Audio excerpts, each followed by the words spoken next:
구속사를 우리 살펴보고 있는데요. 첫 번째, 모세의 출생을 통해서 하나님의 구원이 한 여자에게서 시작된 것을 보았습니다.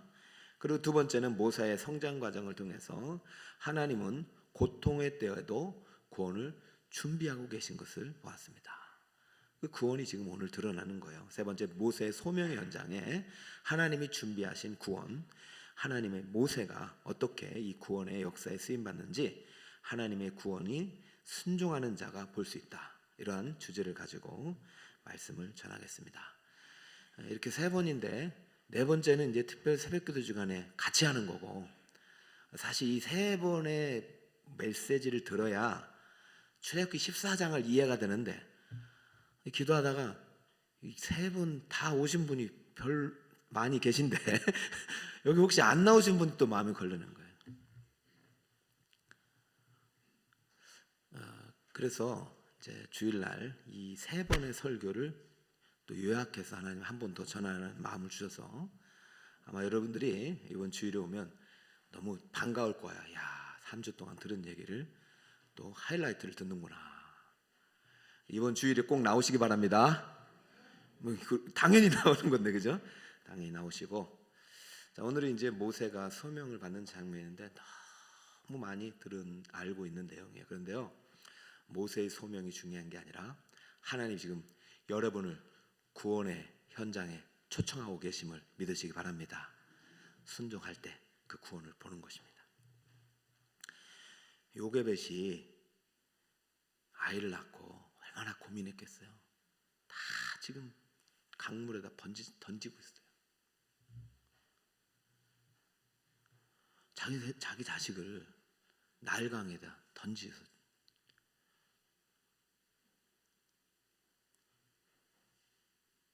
애굽의 바로는 신과 같은 존재입니다.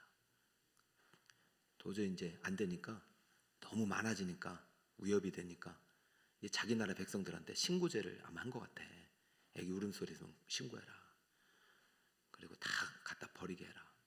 그러니까 이 엄마는 이제 아이를 낳고 살리려고 어떻게든 숨겼는데 3개월밖에 못 숨긴 거야. 근데 보세요. 3개월 동안 뭘 먹였겠어요? 초유를 먹이잖아, 그죠? 육적으로는 초유를 먹이지만은 영적으로는 그 3개월이 너무나도 소중한 모세에게는 소중한 영적인 어떤 체험의 시간이 아니겠어요? 무의식적으로. 그래서 갈대상자에 담아 던졌는데 하나님이 그 모세를 건진 겁니다. 바로의 딸 공주가 건진 것 같지만 하나님이 바로의 공주를 통해서 건져내신 겁니다. 그렇기 때문에 모유를 줄 사람을 찾는 거예요. 그렇잖아요. 자기가 아기를 안 낳았으니까. 여러분, 원래 아버지가 지금 다 히브리인 죽이라고, 이 친구가 히브리라는 걸 알아요. 색깔 보면 알죠. 근데 하나님이 그 눈을 바꾼 거예요.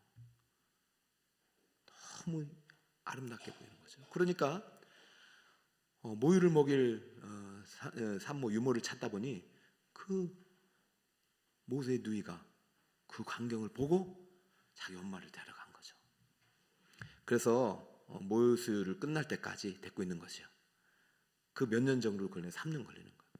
근데 이 3년의 그 엄마와의 함께했던 그 시간이 이제부터 이제 바로의 딸 공주와 함께한 37년이 넘는 40년의 세월을 함께했던 그 기간을 이기는 거예요.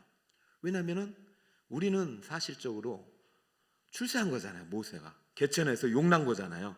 나일강에서 완전히 왕의 자손이 되었고, 실질적으로 그 여왕이 되었다고 기록되어 있습니다. 그 모세를 건진 그 애굽의 여왕. 그러면 그 여왕의 아들이었기 때문에 왕이 될 그 기회를 지금 가지게 된 건데, 모세는 그것을 버려요. 그리고 자기의 정체성을 찾아갑니다. 참 너무 멋져요. 여러분 예수님 때문에 뭔가를 버려야 될 때가 있는데 너무 실망하지 말고 오늘 그 모세가 갖고 있는 믿음이 바로 여러분의 믿음과 같다는 것을 생각하시고 한번 읽어보세요. 히브리서 10장 24절입니다. 지난주 읽은 건데 한번 더 읽겠습니다. 시작.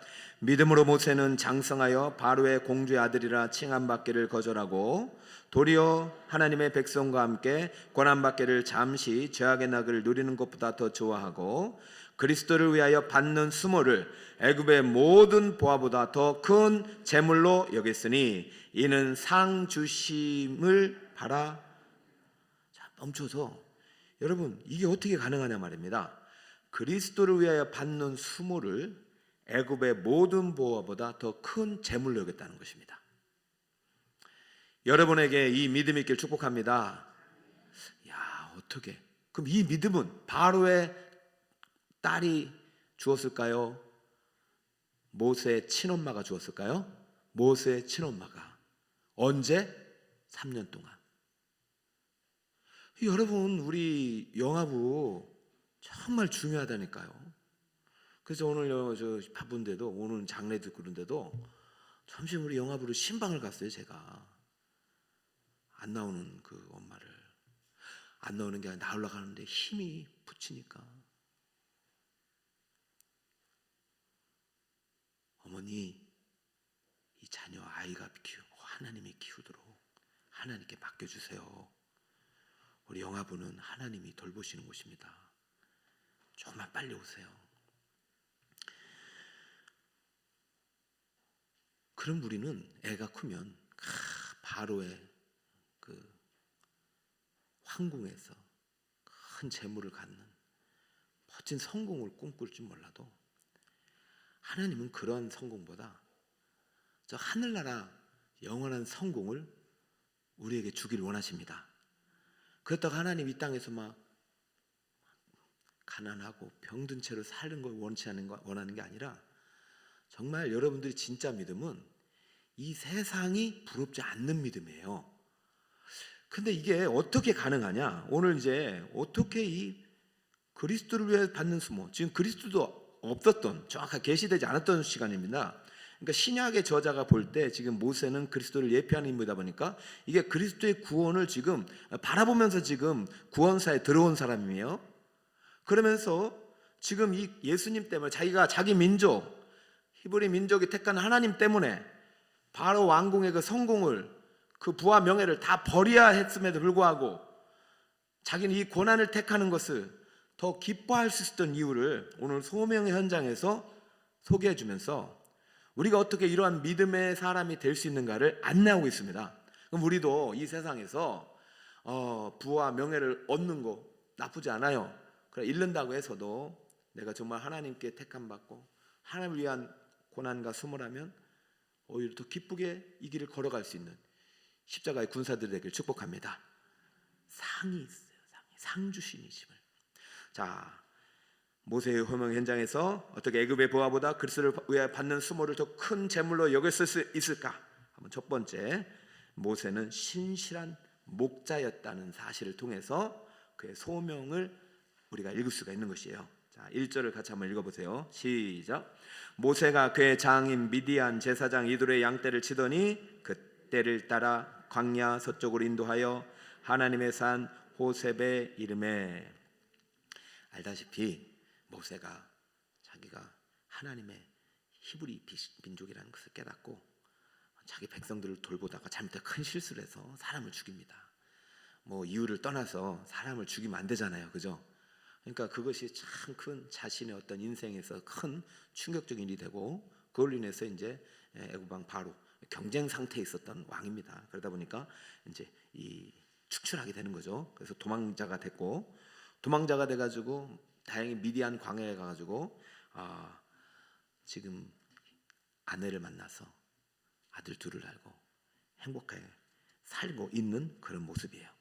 근데 여기서 재밌는 사실은 지금 모세는 원래는 그 제국을 경영하던 사람이잖아요. 그래서 지금은 뭘 치고 있어요? 망했어요, 성공했어요?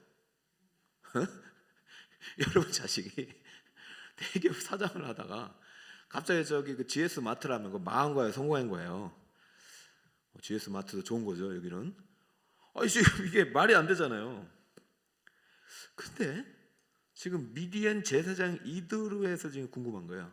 이 사람을 뭐 하나님의 제사장으로 보는 사람이 있는데 그렇게 볼 수가 없는 게, 이때 당시에 미디안 제사장이라고 하지만 제사장의 이름을 붙였지만 이게 이기도의 제사장일 가능성이 큽니다. 왜냐하면은 나중에 모세가 출애굽을 하고 홍해를 건너고 기적을 경험한 후에 이 둘이 재회를 했을 때의 모습이에요. 18장입니다. 이제 내가 알았도다. 장인 이드로의 말입니다. 여호와는 모든 신보다 그 신으로 이스라엘에게 교만하게 행하는 그들을 이기셨다 하고. 그럼 18장 전까지는 잘 몰랐던 거죠. 하나님에 대해서. 사위가 하나님 백성을 구원하러 간다고 했을 때 참 말도 안 된다고 말렸을 것이고, 네 아들은 어떡하냐, 내 딸은 어떡하냐 막 혼냈을 텐데, 그가 이제 모든 놀라운 구원의 역사를 이루고 제외하는 순간 깨달은 거지. 야, 네가 믿는 하나님이 진짜구나. 이때부터 아마 이제 이드로 제사장은 이제 모세 때문에 하나님을 알고 믿게 되었던 것 같아요. 자, 그렇다면 이 양떼는 지금 모세가 치고 있는 양떼, 모세는 지금 목동의 역할, 목자의 역할을 하고 있는데, 과연 이 40년의 시간은 모세에게 있어서 어떤 시간이냐? 자, 이 시간은 하나님이 하나님의 구원을 위해서 준비한 시간이다.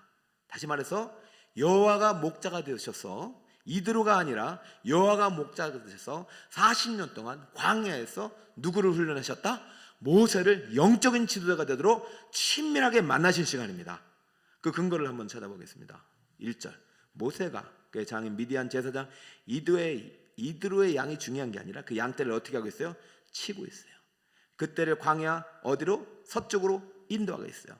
하나님의 산 어디에 이르러요? 호렙에 이르고 있습니다. 자, 공간적인 배경을 살펴볼게요. 시내산이 여러분 어디 있는지 가보신 분 손 들어보세요.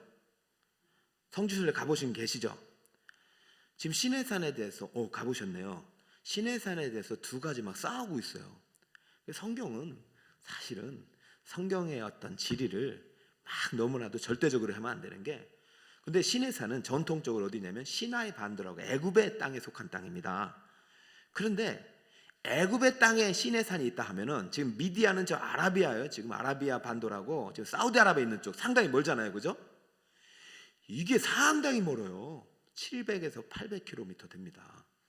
그러면 만약에 진짜로 지금 시내산, 시나이 반도에 있는 시내산에 호렙산에서 지금 모세가 자기 양들을 데리고 이 호렙산까지 갔다면은 이게 보통 정성으로 되겠단 말입니다. 여러분, 누가 시켜서 그렇게 하겠어요? 누가 시켜서 양떼를 지금 서울에서 부산까지 400km인데 왕복으로 다녀오겠냐고요? 지금 모세에게 있어서는 비록 애굽을 떠났지만 어린 시절 어머니에게서 받은 그 신앙의 씨앗이 지금 자라고 있다는 것입니다. 그리고 지금 여기서 호렙은요, 하나님의 산이라고 붙였어요. 따라볼까요? 하나님의 산. 하나님의 산 호렙이에요. 그 다음에 지금 호렙은요, 예배의 처소인 게 분명해요. 하나님께서 모세를 인도하셔서 어딘가 그를 예배하는 장소로 자꾸 인도하고 계시고, 이 호렙산에서 결국 나중엔 출애굽 이후에 십계명 돌판을 받고 성막 제조법을 받고 율법을 받는 거룩한 장소가 됐잖아요. 그럼 지금 모세는 40년 동안 그냥 홀로 단독으로 아무것도 안 한 것이 아니라, 자신은 모르지만 하나님이 모세를 하나님의 구원 역사를 위해서 준비하고 계셨다는 사실을 오늘 본문을 통해서 드러내고 있는 거예요. 모세는 자신이 주신 목자의 역할을 충실히 하면서 하나님의 준비에 합당한 사람으로 자라고 있는데, 모세는 이거를 100% 이해하지 못했습니다. 내가 왜 목동을 하고 있지? 내가 지금 물론 모세에게 그런 자괴감이 있을 수 있어요. 내가 이런 거 하려고 내가 태어난 게 아닌데 말이지. 괜히 그 사람 한 명 죽여가지고, 그 사람 병사 하나 죽였다고 이렇게까지 내가 망가지나마? 자기가 후회하면서 살지 않았다는 것이에요.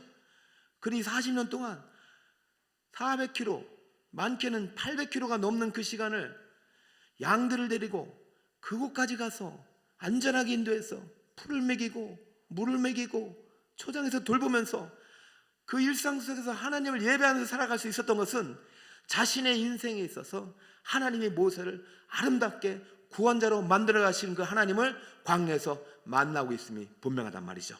저는 이것을 1차 소명으로 봅니다. 그러니까 1차 소명. 1차 소명은요, 내가 하나님을 만나는 거예요. 구원받은 거예요. 1차 소명을 받으면 뭐냐면 우리의 모든 삶의 현장이 하나님의 예배의 자리가 되는 것입니다. 여러분, 내가 구원받는 순간 내가 하는 일이 달라져야 돼요. 내가 구원받는 순간 내 주부로서 하는 일, 그리고 내가 직장에서 하는 일, 내 학교에서 공부하는 일이 달라져야 돼요. 이건 내 일이 아니라 누구 일이 됩니까? 하나님 일이 되는 거예요. 그러니까 그게 소명이 중요한 거예요. 1차 소명을 받는 순간, 내가 하나님께 부름받아서 구원받는 순간, 내가 하나님의 사람이 되는 순간 내가 하는 일이 달라지는 거예요. 그러니까 다른 사람과 같은 일을 하더라도 빛이 나는 거예요. 소명이 있기 때문에 성실하게 되는 거예요. 800km라도 주인이 시키면 가는 거예요. 저는 모르겠어요. 이드로가 시켰는지도 몰라. 야, 저 호라산에 가야 양들이 좋은 꼴을 먹을 수 있겠다. 장인들은 이럴 수가 있습니까? 아무리 내가 히브리에서 왔다가도 말이지, 아무리 무리프로 말이지 사회가 됐더라도 이런 걸 시키면 됩니까? 라는 불평을 했을까요? 안 했을까요? 안 했다는 것이죠. 제가 볼 때는 그걸 장인이 시켰다고 막 하는 거예요. 왜냐하면 이 일은 누구의 일이다? 하나님 일이다. 여러분이 맡은 일을 하나님의 일로 믿고 충성되게 봉사하시길 바랍니다. 그때 준비가 되는 거예요. 아, 친구가 이렇게 했던 친구가 다윗 아닙니까? 다윗은 아버지가 양을 치라고 했어요. 충성되게 섬겼어요. 출세의 기회가 있었어요. 사무엘의 선지자가 가지고 이세의 아들 중에서 왕을 뽑겠다는 소문이 있었어요. 근데 다윗은 안 갔어요. 왜? 아버지가 시킨 양을 지켜야 되니까. 그렇게 성실하게 살았던 다윗을 하나님 양무리에서 뽑아가지고 이스라엘의 주권자로 삼으신 분이 누굽니까? 하나님이 되시지. 지금 40년 동안 미디안 광야에서 하나님께 구원받은 백성, 하나님의 사람이라고 믿었던 모세가 하나님의 일이라고 믿고, 비록 이드로 양이지만 나와 상관없는 일이지만은 하나님께서 맡은 이 소명을 믿고 충성되게 살아가는 그 순간 하나님의 때가 임한 것입니다. 할렐루야. 특별히 신학생들에게 제가 늘 강조하는 게, 신학교 오기 전에 확실하게 소명을 받아라.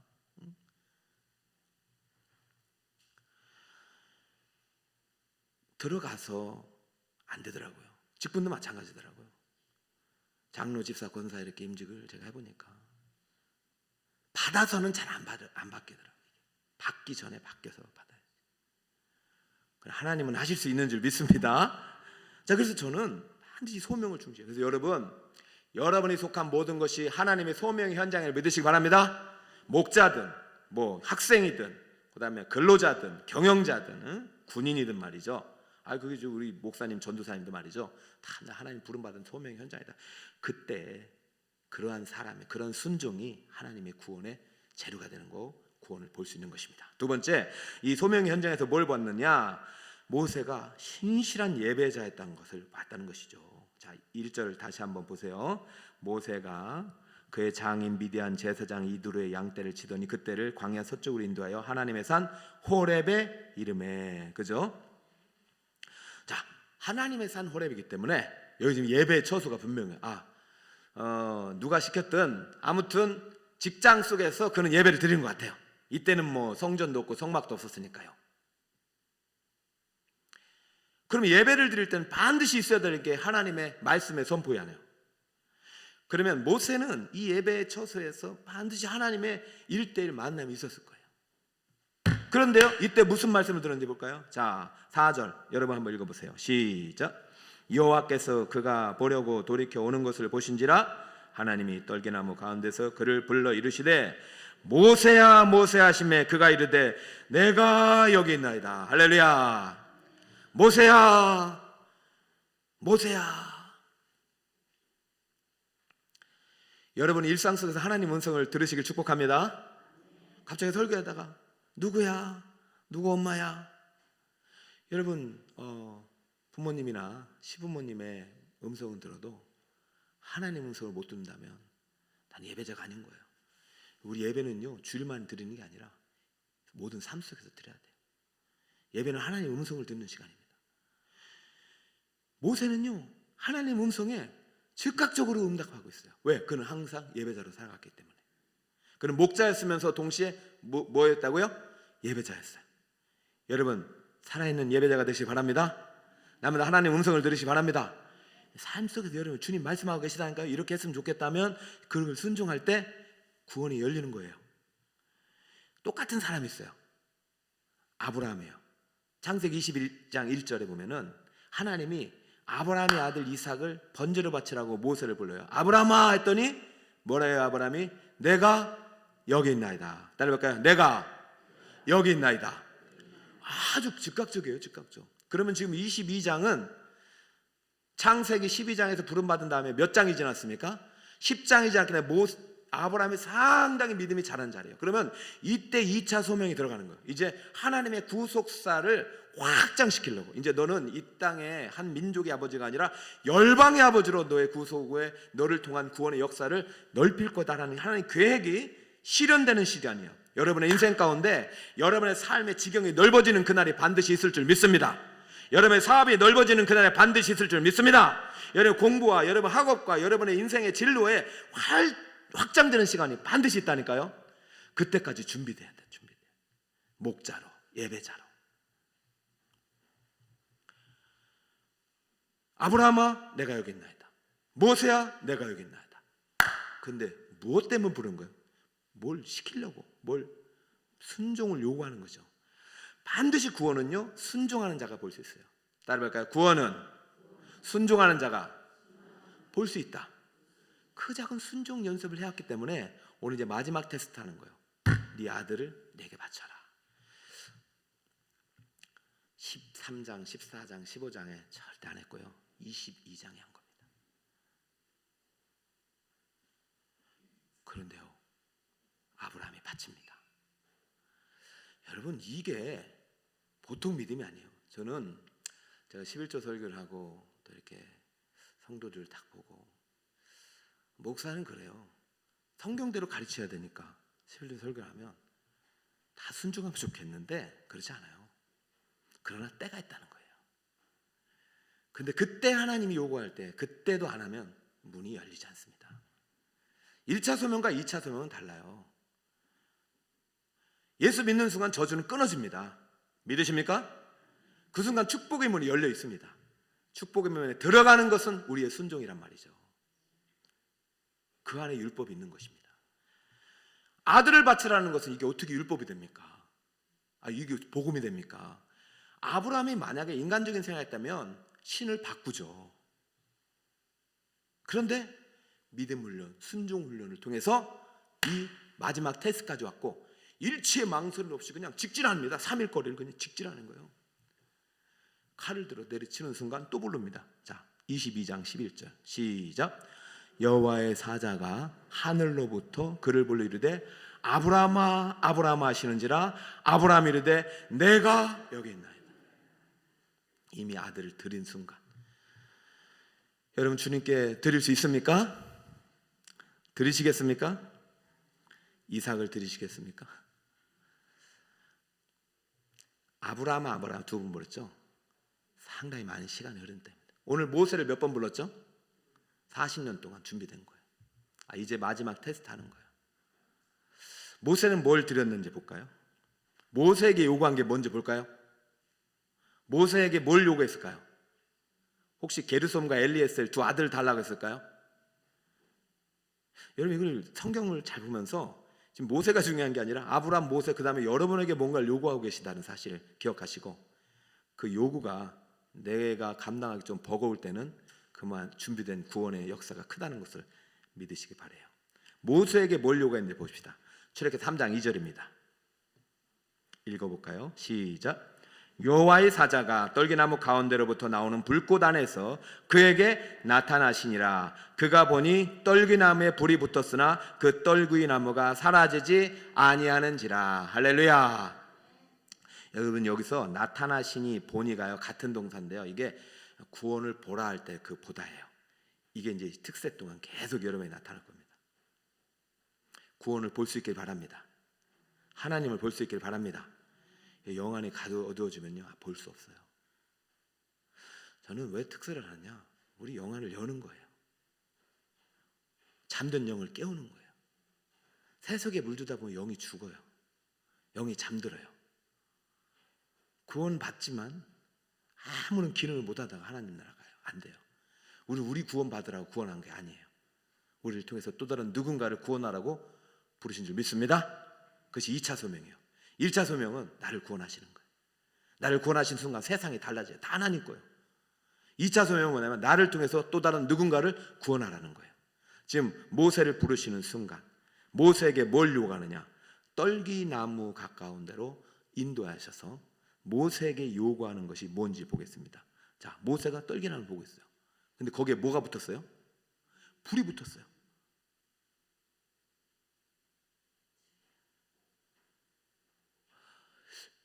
여러분, 저게 뭡니까? 여러분, 이거를 한번 자세히 생각해 보세요. 불이 붙으면 떨기나무 어떻게 돼요? 네? 사라져야 되잖아. 근데 사라져 안 사라져요?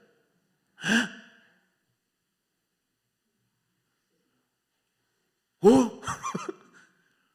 왜 안 사라지지? 자, 내려봐요. 자, 이제 마무리 짓습니다. 이제 이 얘기 내 주일날 또 해야 되는데, 떨기나무가 누굽니까? 예수님? 맞을 수도 있어요. 성령님? 맞을 수도 있어요. 떨기나무는요, 광야에 널려있는 나무인데 아주 그냥 사실은 그냥 존재감 없는 아카시아, 가시나무 같은 존재래요. 덤플. 쓸모없는 거, 버려진. 떨기나무를 보면서 모세는 잃어버렸던 자신의 40년, 지우고 싶었던 40년이 생각났던 것 같아요. 자기는 아무 쓸모없다고 생각했어요. 40년이. 그죠? 지금 몇 년이 지났어요. 그로부터 애굽에서 40년이 지났어요. 그리고 40년 사는 동안 잊었어요. 왜냐하면 아니 가족 아이들 둘 낳고 행복하게 살고 있는데 자기가 지난 40년 동안 그 애굽에서 버림받은 상처, 죄를 지었던 자신의 어떤 아픈 과거, 그리고 애굽인도 아니고 히브리인도 아닌 이상한 존재가 이제는 미디안인과 살고 있는 나의 지금 현실. 물론 하나님을 만나서 개인적으로 신앙생활은 잘하고 있지만은 전혀 나는 하나님 역사에 아무런 역할을 할 수 없는, 난 지금 가진 것이 아무것도 없는 그냥 아들 둘밖에 없는 이대로 장인의 재산에 그 집에 얹혀 사는 그런 정말 한심한 인생인데, 지우고 싶은 인생, 아무것도 볼품없는 인생인데 뿌리 붙은 나무를 보는 게 그 나무가 사라지지 않는 거예요. 이제 하나님이 지금 불을 붙어가지고 뭘 쓰고 있어요? 떨기나무를 쓰고 있잖아요. 떨기나무를 통해서 세상을 지금 비추고 있잖아요. 그 순간 모세의 마음속에 다시 한번 뜨거운 소명의 불이 타오르기 시작한 거예요. 아, 나도 누군가를 향한 구원의 등불이 될 수 있구나. 내 인생도 쓰임받을 수 있구나. 내 인생, 실패한 인생, 살인자 인생, 도망자 인생, 버림받은 인생, 아무 존재감 없는 내 인생도 하나님의 불이 붙으면 쓸 수 있구나. 할렐루야. 여러분, 떨기나무 통해서 실패자였던 자신의 인생을 보고 다시 한번 하나님의 음성 앞에 서는 것입니다. 여러분, 이때 모세는 이 떨기나무를 통해서 그 불을 통해서 하나님을 대면하는 것입니다. 그리고 하나님의 구원 역사를 이 불을 통해서 바라보기 시작했어요. 그리고 이때 그는 하나님의 구원을 이 떨기나무 불빛 속에서, 그는 계시 속에서 바라보고 이 구원을 보았기 때문에 그는 다시 한번 실패라고 여겼던 자신의 인생을 가지고, 그 인생 그대를 가지고 하나님의 손에 다시 의탁하면서 하나님의 구원사의 사명자로 아름다운 첫 출발을 내딛게 된 것입니다. 모세는 행복했어요. 그냥 자녀들과 행복하게 목자 일을 하면서 잘 살았어요. 근데 동시에 40년 동안 저 애굽에 있는 백성들은 고통 중에 죽어가고 있었어요. 근데 이 소리를 하나님 들으시고 이 소리를 모세에게 들려주십니다. 그리고 모세의 80년의 인생이 바로 이들을 구원하기 위한 멋진 재료였다는 사실을 이 떨게나를 통해서 가르쳐주기 시작합니다. 제가 가장 두려웠던 것은 제가 목사로 소명을 받는 순간이 구원과 아무 상관이 없어요. 그렇잖아요. 저 아들, 딸도 잘 낳고 뭐 사업하고 11조 잘하고 구원과 아무 상관없어요. 근데 부름받은 순간 내 지난 인생이 좀 쓸모없이 느껴지는 거예요. 나는 하나님의 일을 하지 않고 이렇게 직장에서 사업장에서 나 그냥 혼자 배불리 먹고 살았구나. 그런 나 스스로에게 자책이 많이 와서 순종할 수가 없더라고요.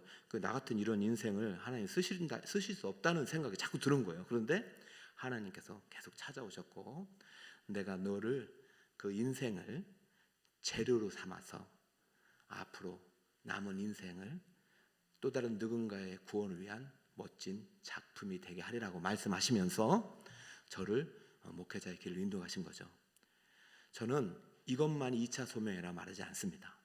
물론 이것이 특별한 소명이긴 합니다. 그러나 저는 여러분들이 나의 구원을 위한 하나님 1차 소명에 넘어서 다시 한번 여러분의 인생을 비록 실패하고 가시덤불 같고 버림받은 존재 같아도 하나님의 불이 임하는 순간, 하나님의 구원의 때가 임하는 순간 또 다른 누군가의 구원을 위한 멋진 하나님의 사명자로 멋지게 부르시는 그날이 반드시 있을 줄 믿습니다. 떨기나무에서 하나님의 구원을 보았기 때문에 그는 애굽에서의 모든 보화보다 그리스도와 함께 받는 수모, 백성들을 구원하기 위해서 겪어야 했던 그 고난의 여정을 더 큰 재물로 여길 수 있었고 하나님의 구원을 보았기 때문에 그는 더 큰 홍해의 기적의 현장에서 오늘 너희를 위하여 행하시는 구원을 보라고 힘차게 선포할 수 있었습니다.